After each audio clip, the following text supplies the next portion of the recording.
Hi, and welcome to episode 4 of the Winging It Knitting podcast. I am Emily, and I live in the northeast of England. And this is my podcast where I share all of my knooking, knitting, crochet, sometimes sewing, and fibre crafts with all of you. So in podcast style, let's start with what I'm wearing. So this is my first finished object. I will insert some B-roll so you can see what the fit is like. And this is the Sophorine by Audrey Borrego. It is a free pattern available on Ravelry. And the yarn I used was a Hobbycraft own brand, Bambino Boo, which was a acrylic and bamboo blend. It's DK weight and I knit size 5, which is supposed to give a finished bust of 120 centimetres. I generally knit with neutral ease at the bust. I have 118 centimetre bust. So I think this worked out perfectly. I think it's exactly the size that it was meant to be, which is perfect. I had a little bit of yarn left over at the end, so I made a waist tie. To be honest, I thought I had more yarn left over for a waist tie, and I ended up having to do an I-cord instead of an actual belt. So I wish I had just extended it a little bit and put the yarn into the actual garment. So this is an interesting construction. You start by knitting at the shoulder here, and then you knit the front panel, and then you knit this front panel as well, and then you knit a little bit of the back, just the tiniest little triangle, and then you knit the same thing on this side, but then you extend over to the back and join them together. Then you knit down the back, then you join them around, and it's pretty much a basic construction from there. I thought the pattern was fantastic. I don't remember being confused at any point. The finished product looks as I was expecting. As I mentioned in my last podcast, I am petite, so I need to probably keep that in mind when I am knitting patterns, because I think the V is a little bit low and the arm side is also quite low, which I don't mind for a vest, because I'll always be wearing something underneath it, but I really couldn't wear this on its own because you would definitely be able to see my bra, and this V is far too low for my level of modesty that I like. But overall, pattern, fantastic, free, can't go wrong. The yarn, however, I'm not too happy with the yarn. It's been through the washing machine, and it didn't actually get any worse, I don't think. But it doesn't look great. I don't know if it's the acrylic and they've used a bad quality acrylic, or whether it is the bamboo that is not great.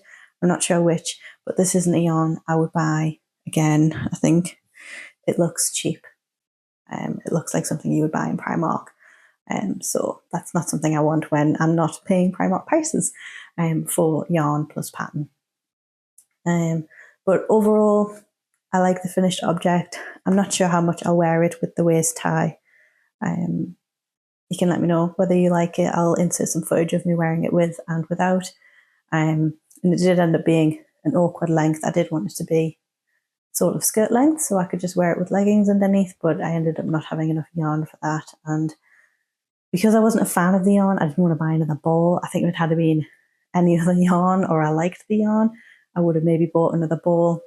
But I didn't want to give Hobbycraft more money for this yarn that I don't really like, and I don't know how long this garment is going to last. Whereas I think if it had been a nicer quality yarn and I knew it was going to be in my wardrobe for years and years, I definitely would have just bought an extra ball, especially seeing as I could just go to Hobbycraft. I don't have to worry about making minimum orders or paying for delivery or anything.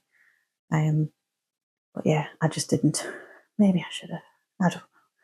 It's a finished object. I've wore it to work already, and it's my first time actually knitting a slip over. And I thought, because I always do get kind of cold on the back of my neck and cold on like the top of my back when it's really cold. I think I hunch when it's cold, and I do end up getting a bit of a sore back. And I find so I thought, maybe I'll knit a slip over, and when it's that transitional season where it's not really warm enough for a sweater, but it's too cold for just a t-shirt.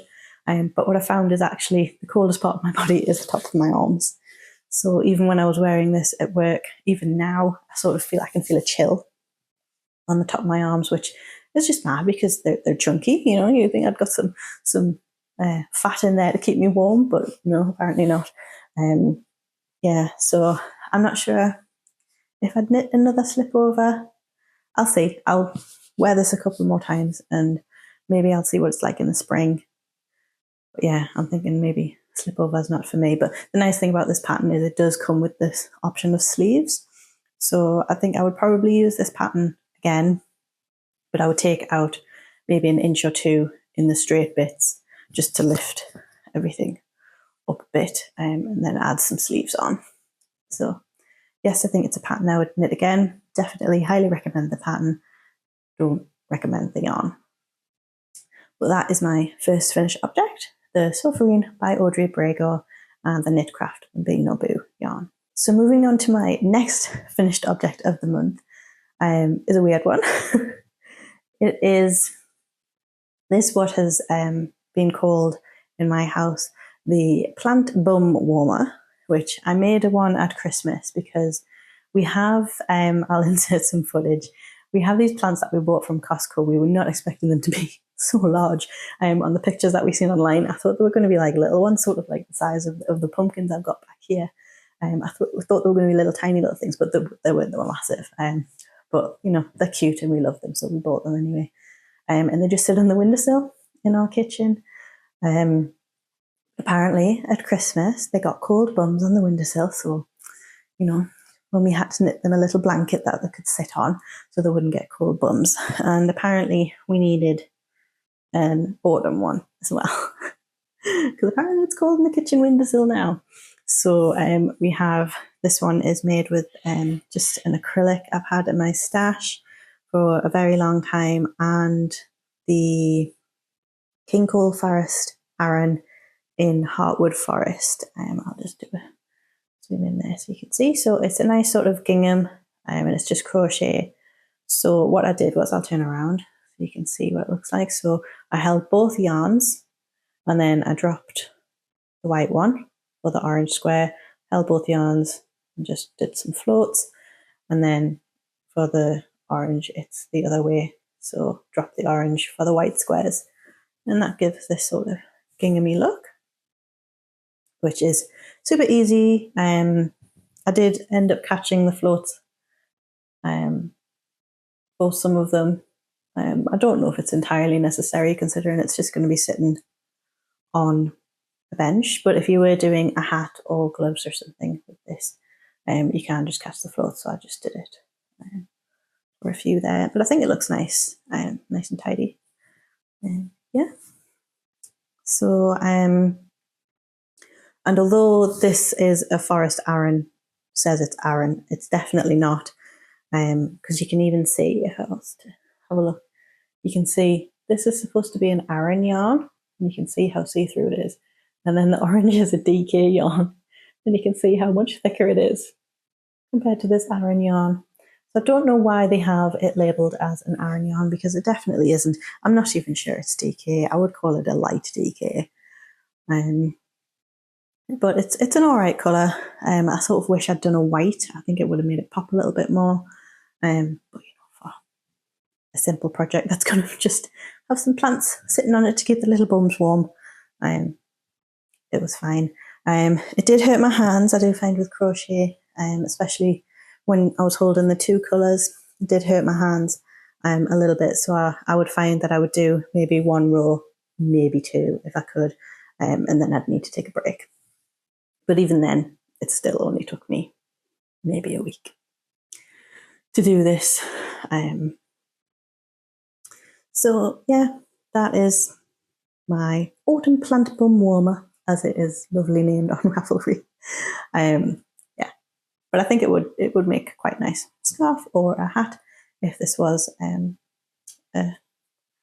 texture that you quite liked. Okay, so that was my first weird finished object. So my next finished object is something I am so in love with, and it is just a hat. But it has a split brim at the the neck area, which I just absolutely love. I'll put some B-roll footage of me wearing this hat because I don't want to mess up my hair, even though it's not particularly tidy. Yeah, and I made an insane pom-pom. Look at that. It was so hard. I just used, I'll link the tutorial that I used down in the description. But it was the one, you just make the cardboard circles and then you wrap the yarn. But I think I wrapped the yarn around 8 or 9 times just because this was supposed to be a stash buster. I haven't even told you the pattern or anything. So this is the Lomond Hat by Littletheorem. It is a free pattern. And it is absolutely fantastic. It's written super basically. I mean, it's just a hat, but the pattern is written so well. Absolutely love it. It's awesome. I think it's going to be my go-to hat forever. Because sometimes I find when I have a hat on and then I've got a lot of hair at the back of my neck, and then if I put a scarf on, it just pushes the hat. And if I move around or look up or anything, my hat just tends to like lift and lift and lift and push forward. And I don't like that. Whereas with this, got a split here and it's perfect. I did make a version on the knitting machine, but because it was double layer of Aran yarn, it was just too thick, and it sort of didn't come down as far as I wanted. This is perfect, and it was an awesome stash buster. So I think a couple of years ago, I bought so many different one skeins of yarn so I could test which skeins worked on the knitting machine and which didn't. And it's just, I've got 12, 13 skeins of yarn that most of them didn't turn out, and I was experimenting with wool because I wanted to stop using acrylic, and I'd never knit with wool before, so I bought some. I think I ranged from 100% wool all the way down to 20% wool, and I really hate wool apparently, so that was a bit of a waste. So in this project, I've got a few different yarns, so I'm just looking over at my laptop so I can read them off. So I have Wendy with wool, that's the grey that you can see, and I think that's the 20% wool, and still did not agree with me. I think it's all right for a hat, but I could never wear it as a sweater. Then is Drops Kids Silk, and that's what's offering the haze there, and that was in like a creamy colour. And then King Cole Forest Aran, which again isn't an Aran yarn, but all those combined, I think, make the bulky weight required for this hat. And I got gauge, and it worked out perfectly. So this hat is just wonderful. The pattern, so you've got this lovely basket weave, which means that you can just have one single layer because it is bulky. But there's no curling, no nothing, works perfectly. Then you do actual short rows as well on the hat, which in bulky weight, I was scared that the short rows would be a little obvious, but I think if you're actually looking for them, you can see them. But I think they turned out all right. They're too obvious at all. And then you knit a little bit and then decreases for the hat, which mine turned out to be kind of spiralizing. If anybody knows why that happened, because I think in the pattern pictures they look straight, whereas whenever I do decreases in a hat, they always seem to spiral. Is that something I'm doing wrong? Comment down below and let me know. And then of course the insane pom-pom, which really hurt my hands to make, but just look at it. It's so full of yarn. And because, like I said, this was stash busting and I wanted to use up loads of yarn, and the hat didn't use up quite as much yarn as I thought it would, I thought, let's just make this insane pom-pom, and I love it. So yes, this is going to definitely get me through. And when I was making this, as I said, I wanted to use up as much yarn as possible.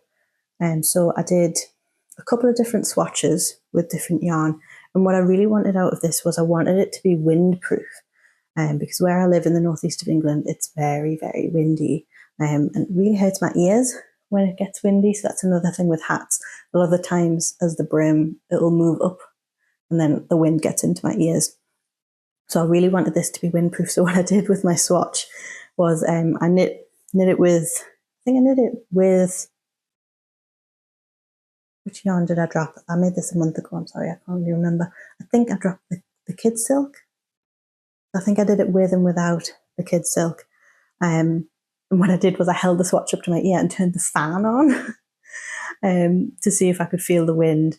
And I'll put some B-roll up so you can see what the swatch looked like. And when I hold it up to the window, you can see the actual difference of which one was nice and thick and which one actually let the wind through. So I went with the thicker one, and I'm so happy. This is going to get me through our windy winters. And I like that with this hat as well, I can pull it really far down on my head, because when it's windy, and if you wear your hats, in the fashionable way the kids do, where it's like, you can see your hair or your fringe or whatever, and it's just balancing on the top of your head. As soon as it's windy, hat gone. No, I'm a right down, which is why I did like the hat that I made on the knitting machine, because it had tassels.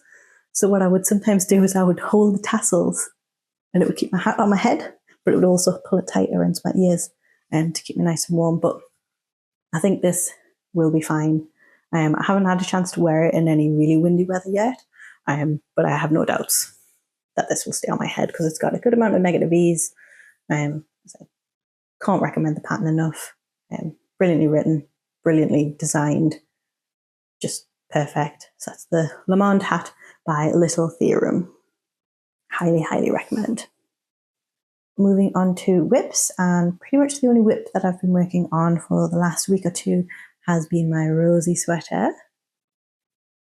So anyone who watched my last podcast will know that I had already knit the colourwork for this. Didn't like my colour choices, tried a duplicate stitch over it, didn't work, ended up having to rip it all the way back. So what I'd done instead was I just knit it plain. So I knit to where the end of the colourwork is, plus a couple of rows, just so I'd have some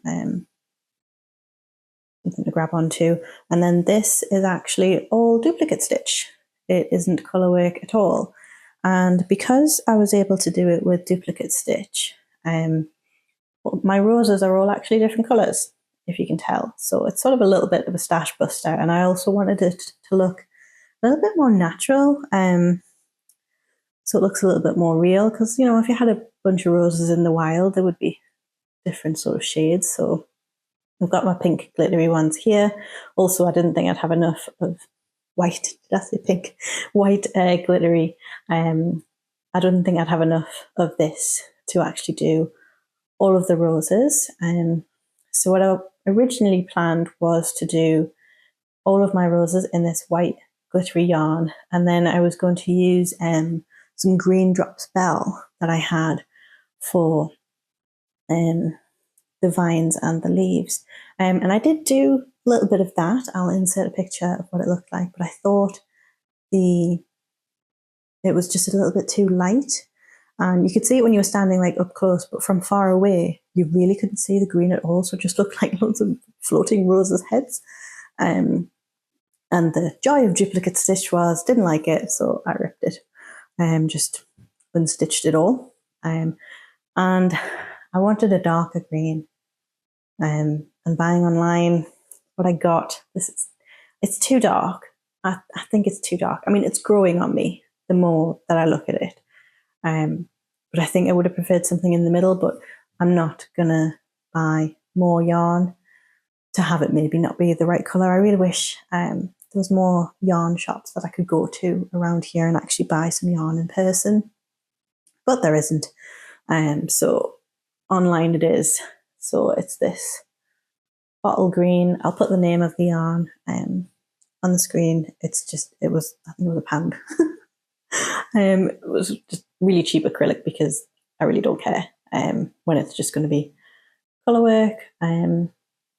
So I am a little concerned that maybe when I wash this, because I've used odds and sods, so I've got I think some Nepal, drops Nepal, got some, I don't know what most of these are, to be honest. But I've got some wool, there's some alpaca, there's some acrylic, some cotton. It's going to be interesting when I wash this to see what happens with the roses. But again, the joy of duplicate stitch, if any of them felt or pucker and go funny, I can just unpick them and re-embroider them on. And I do love embroidery, but sometimes I always wonder, what do I do with these things that I embroider? I did some lovely Christmas pillows, and that was sort of the start of the joy of embroidery. And I have the hoops, and I do embroider, but then I never know what to do with them. So I'm actually not surprised that I loved this duplicate stitch. It was so calming and relaxing, whereas I feel like when I was doing the colour work, I found it quite slow and quite stressful. If you love stranded colour work, hey, you do you. I know duplicate stitch isn't for everybody, but I think I'm one of the weird knitters who I love to sew. So grafting, duplicate stitch, love all of that stuff. It sort of combines my two hobbies of sewing and knitting into one craft. So love it. But yeah, I'm thinking the green is a bit too dark. I'd love your opinions in the comments. What do you think? Is the green too dark? I will pop this on so you can see how the fit is. So what I did when I made this was, what I do with all sweaters is the back is in a size smaller. So I did a size small for the back, and the front is a medium large, just to accommodate for my bust and my small back. But then the problem with that was when it came to joining at the sides, scary. If it wasn't colour work, it wouldn't be a problem.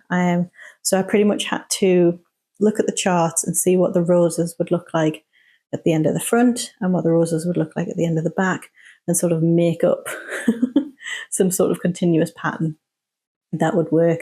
And I mean, the charts do look a little bit weird for the underarm anyway. I'd love to see somebody's actual underarm of what it actually looks like, but obviously nobody takes a picture like that.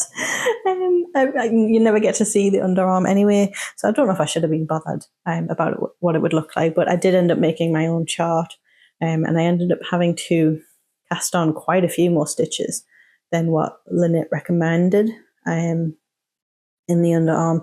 So I think it was probably maybe less than 10, and I've got 15 stitches here in order for me to be able to finish a rose, put some leaves in, and then roses from the back. So I haven't done any duplicate stitch on the back yet. That's all just plain for now. And I've just got a lifeline in here to sort of help me when I'm doing the duplicate stitch. This is the line that's actually on the chart. So if anybody's got this pattern, you'll know that there is a big thick line across the chart for where you split for sleeves. So that is where the lifeline is, and that sort of helps me when I'm doing the chart of where I need to put the stitches. So it was very helpful when I was doing the front. And I've sort of started on one sleeve there. Yeah, so we've got the vines going up the sleeve. But I think I'm going to have to knit a bit of the sleeves in order to get the bottom roses on. So I'm undecided when to do that, because it is much easier to do the duplicate stitch without the full sweater, because I can easily hold here and I can get the needle in and out when it's nice and short. So I do think I want to do the duplicate stitches as I'm going. So I'll do the back and I'll see how bored I am, because I am enjoying this, but it is getting a little tedious now. And I think by the time I've done all the roses and the vines on the back, I'll probably be sick of my life and want to get back to actually knitting something. So maybe I'll do the sleeves. So then I can knit some of the sleeves and then maybe go back to do duplicate stitching. But I am loving the duplicate stitch as opposed to my stranded colourwork version. Yes, so I'm very glad that I was able to come back to this. I haven't actually tried it on after I've done the underarms, so I'll see how big it is. But what I can always do is, I think after these sets of roses, there is a stockinette section before the second set, so I think I'll maybe do some decreases to take it back down to the size it should be. I like to do waist shaping on my sweaters anyway, because once I get past my bust, I don't need as much fabric, and it's a waste of time knitting something that's too big and a waste of yarn. So I do like to decrease down after my bust anyway. So yeah, I think I'll do that, and it makes it a quicker knit too. So I think that's everything so far. Like I said, all I've really done is knit the colourwork plain and then duplicate stitch the colourwork on. But I'm doing it nice and slow. One thing with embroidery is it doesn't seem to hurt my hands as much, so I have trouble with my grip. And sometimes I drop things when I don't mean to. But it doesn't seem to have that problem when I am doing embroidery. So I could do this embroidery for a lot longer. So I tend to only knit in maybe 20 to 30 minute stints, and then I have to stop and put the project away for at least an hour to give my hands time to rest. But with the duplicate stitch, to be honest, I found that I was watching a full episode of TV, so 45 minutes at least. Didn't even notice any issues. So yeah, this was a much, much better option for me. So if you struggle with stranded colourwork, maybe try duplicate stitch. But this is the second stranded colourwork project I've tried. So I knit a headband a few years ago and hated every second of it. But then I thought maybe it was just because I was holding yarn double, and I thought maybe 4 balls was too much. So then I thought, well, I'll try again with stranded colourwork, and I didn't like it. But then this is not a total repeated colourwork project. So I think I'm going to try one more, and I think what I'm going to try is a Christmas sweater. And I think I'm going to knit, I think it is actually called the Christmas sweater. I'll put it up on the screen with some pictures because I think it's beautiful. I've never done a round yoke either, so that'll be something new to try. So a round yoke, a nice graphical, repeatable colour work, and I'll try that. And then I think if I don't enjoy that, I think stranded colour work just isn't for me, which is fine because I absolutely adore lace and cables. And I know there's quite a few people who hate lace and cables.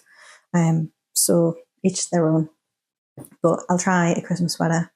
Whether it'll be knit for actual Christmas, I don't know.